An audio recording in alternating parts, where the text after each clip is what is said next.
इस बात से इनकार नहीं किया जा सकता कि बांग्लादेश में इन दिनों जो कुछ चल रहा है उसके पीछे पाकिस्तान का हाथ होने के पूरे चांसेस हैं, क्योंकि षड्यंत्र के इस सिलेबस की बू तभी से आने लगी थी जब शेख हसीना सरकार का बांग्लादेश में तख्ता पलट हुआ। फिर पाकिस्तान और बांग्लादेश के रिश्तों में अचानक ऐसा मोड़ आया कि 1971 वाली यादें भुला दी गई। जो बांग्लादेश बीते 5 दशकों से पाकिस्तान से रणनीतिक तौर पर दूर था, अचानक इस्लामाबाद की अवभगत करने लगा। कैसे भाई? मुल्ला मुनीर के इशारे पर ढाका गए पाकिस्तान के विदेश मंत्री इशाक डार कहते हैं कि 1971 के सारे मुद्दे सुलझा लिए गए। कैसे भाई? कैसे हो रहा है ये सब?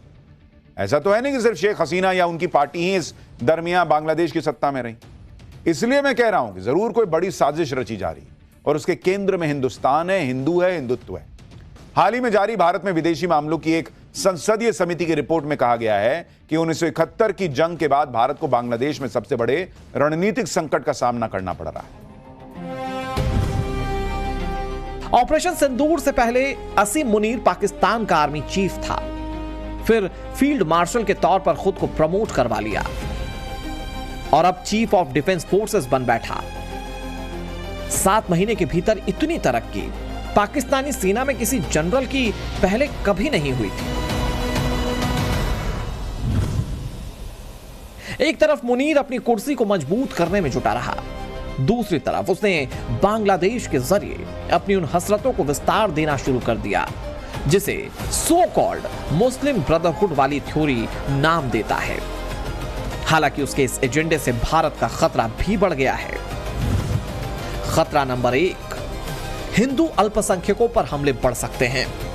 खतरा नंबर 2, बांग्लादेश में इस्लामिक कट्टरपंथियों को बढ़ावा मिल सकता है। खतरा नंबर 3, भारत में अवैध घुसपैठ सिर दर्द बन सकता है। खतरा नंबर 4, भारत पाकिस्तान के साथ बांग्लादेश की नई जुगलबंदी का डर है। बांग्लादेश में हिंदू युवक दीपू दास की मॉब लिंचिंग हुई और हिंदुओं पर अत्याचार का नया एपिसोड शुरू हो गया। दहशत और बर्बरता के इस चैप्टर ने फिर से सवाल खड़े कर दिए कि आखिर बांग्लादेश में हिंदुओं को टारगेट क्यों किया जा रहा है। यह कोई पहली दफा नहीं है जब कट्टरपंथी जमात को लेकर सुलगते सवाल खड़े हो रहे हैं। संसदीय समिति की रिपोर्ट कहती है अगस्त 2024 से मई 2025 तक 2446 हमले हुए जो कि हिंदू मंदिरों, हिंदुओं के घर और दुकानों को टारगेट करके किए जाने से जुड़े हैं। शेख हसीना का आरोप है कि यह सब कुछ मोहम्मद यूनुस के इशारे पर हो रहा है, जो पहले भी बांग्लादेश में अल्पसंख्यक हिंदुओं को सुरक्षा ना दे पाने के मसले पर माफी मांग चुके हैं। बावजूद इसके आसिम मुनीर की सोहबत में यूनुस हिंदू फोबिया से लबालब हो रहे हैं। बांग्लादेश में अल्पसंख्यक हिंदुओं के खिलाफ धार्मिक उत्पीड़न की तस्वीर बेशक डरावनी है और चिंताजनक इसलिए भी क्योंकि पैटर्न पाकिस्तान जैसा है। 1947 में पाकिस्तान में हिंदुओं की आबादी 20% थी, जो अब घटकर 1.9% रह गई है, जबकि इसी तरह बांग्लादेश के गठन के समय हिंदुओं की संख्या 22% थी। ये आंकड़ा 8% से भी कम है। जबरन धर्मांतरण, हिंसा और असुरक्षा की भावना के बाद दोनों मुल्कों में आई राजनीतिक अस्थिरता ने भी हालात विकट कर दिए हैं। इसी से पैदा हुआ नया संकट जिसे घुसपैठ की शक्ल में देखा जाता है। ये घुसपैठ 2 तरह के हैं। पहला, पाकिस्तान की तरफ से आतंकवाद के रूप में, जबकि दूसरा बांग्लादेश की साइड से रोहिंग्याओं और अवैध बांग्लादेशियों के तौर पर। पाकिस्तान की भरसक कोशिश रहती है कि आतंकी गुटों के जरिए भारत में अस्थिरता लगातार बनी रहे, मगर मोदी सरकार का संकल्प कायर फौज पर भारी पड़ा। इक्का दुक्का मौकों को छोड़ दिया जाए तो आंकड़ों के बरक्स एलओसी से होने वाली घुसपैठ में कमी आई है। बाकी कसर सर्जिकल स्ट्राइक, एयर स्ट्राइक और ऑपरेशन सिंदूर ने पूरी कर दी। मजहबी कट्टरता की मांद में डूबा मुल्ला मुनीर आवाम को यह बताने की हिम्मत नहीं जुटा पा रहा है कि मई महीने में भारत ने ताउम्र ना भूलने वाला सबक सिखाया। उसकी स्लीपर सेल वाली प्लानिंग पूरी तरह से फेल कर दी। ख्वाबों में मोदी के नाम से भी डरने वाले मुनीर ने बांग्लादेश के बहाने अपनी घुसपैठ वाली हसरतों को परवान चढ़ाने की सोच पाल रखी है। आंकड़े कहते हैं कि 2025 में भारत बांग्लादेश सीमा पर घुसपैठ की 1104 कोशिशें हुई, इस दौरान 2556 गिरफ्तारियां की गईं। सुरक्षा बलों की सक्रियता ने पाकिस्तान की खुफिया एजेंसी और बांग्लादेश के कट्टरपंथी संगठन जमात इस्लामी के इरादों को ध्वस्त करने की भरपूर कोशिश की। दावा तो यह भी किया जा रहा है कि बांग्लादेश में आतंकी ट्रेनिंग कैंप शुरू कर दिए गए, जिनमें पहुंचने वाले आतंकी मजहबी आधार पर भड़काऊ भाषण दे रहे हैं और घुसपैठ के तौर तरीकों पर लेक्चर दे रहे हैं। चीन और पाकिस्तान के बाद बांग्लादेश में हिंदुस्तान विरोधी गतिविधियों को बढ़ावा मिला तो ये खबरें तेजी से पैर पसारने लगी कि मोदी के सामने 3.5 मोर्चों का चैलेंज है। और बांग्लादेश का डर इसलिए भी ज्यादा है क्योंकि दोनों देश जिस बॉर्डर एरिया को शेयर करते हैं उसके एक बड़े हिस्से पर फेंसिंग नहीं है, मतलब घुसपैठ बढ़ने की आशंका और उसके आड़ में आतंकियों की भारत में एंट्री का नया रूट खोजे जाने का डर। लेकिन प्रधानमंत्री नरेंद्र मोदी ने नई दिल्ली से सुनिश्चित कर दिया कि बहुतों के लिए यह सब सोचना आसान है, मगर उनकी डिक्शनरी में इसके लिए एक अलग कॉलम है जिसमें बोल्ड अक्षरों में घुसपैठियों के लिए सख्त चेतावनी लिखी गई है।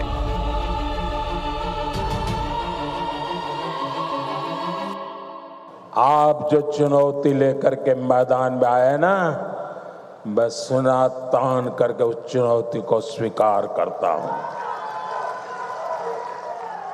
और लिख लो, मैं देखता हूं घुसपैठियों को बचाने में तुम कितनी ताकत लगाते हो और घुसपैठियों को हटाने में हम कैसे अपना जीवन लगा देते हैं। हो जाए मुकाबला। घुसपैठियों को बचाने के लिए निकले हुए लोगों को भुगतना पड़ेगा। मेरे शब्द सुन के रखो, ये देश उनको माफ नहीं करेगा।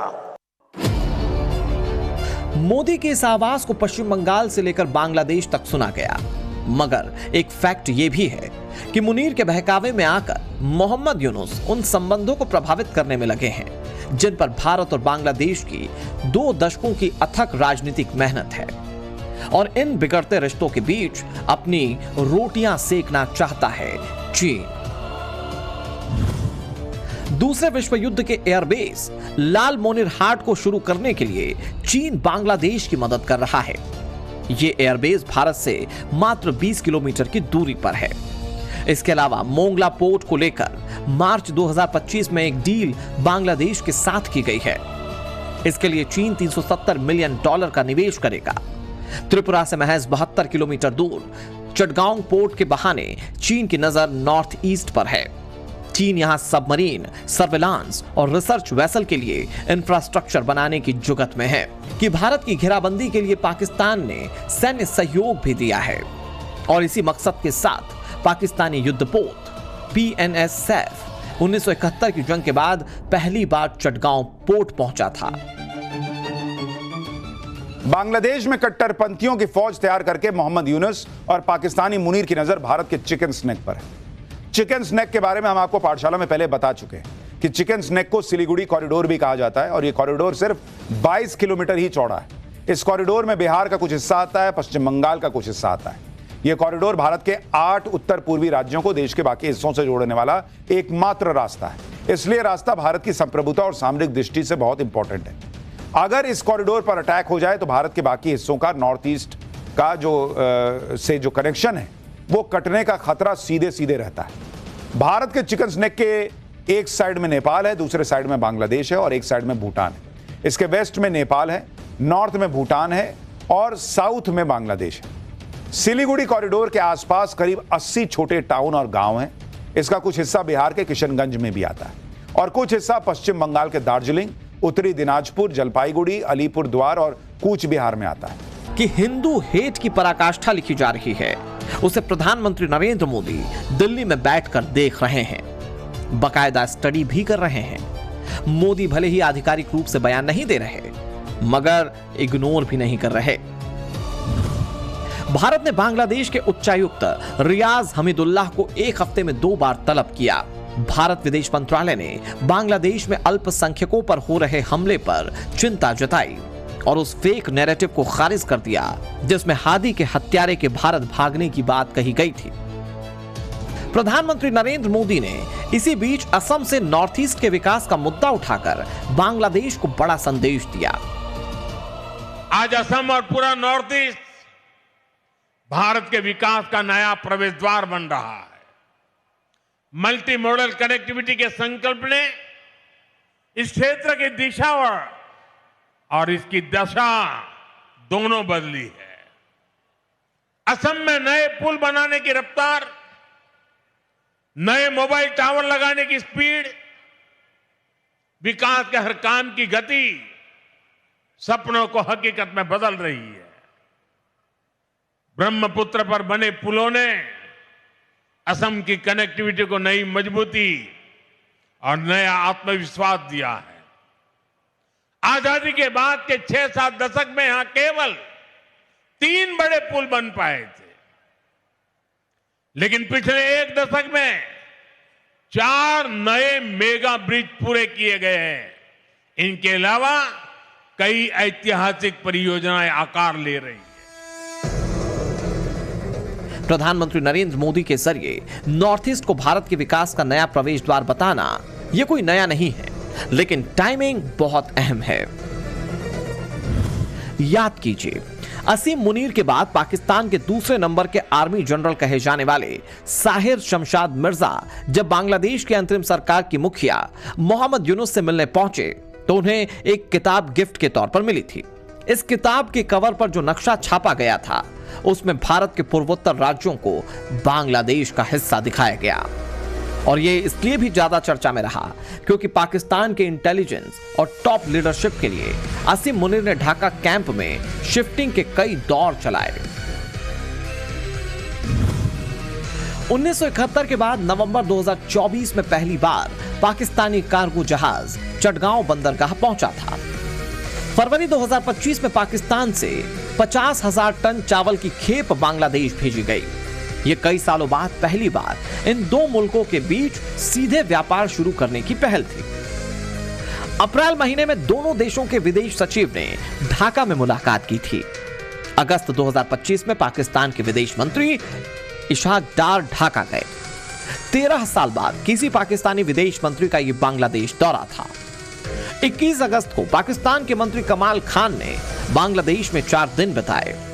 सितंबर 2025 में मोहम्मद यूनुस और इशहाक डार के बीच न्यूयॉर्क में बातचीत हुई। इस दौरान डिप्लोमेटिक चैनल एक्टिव किए गए।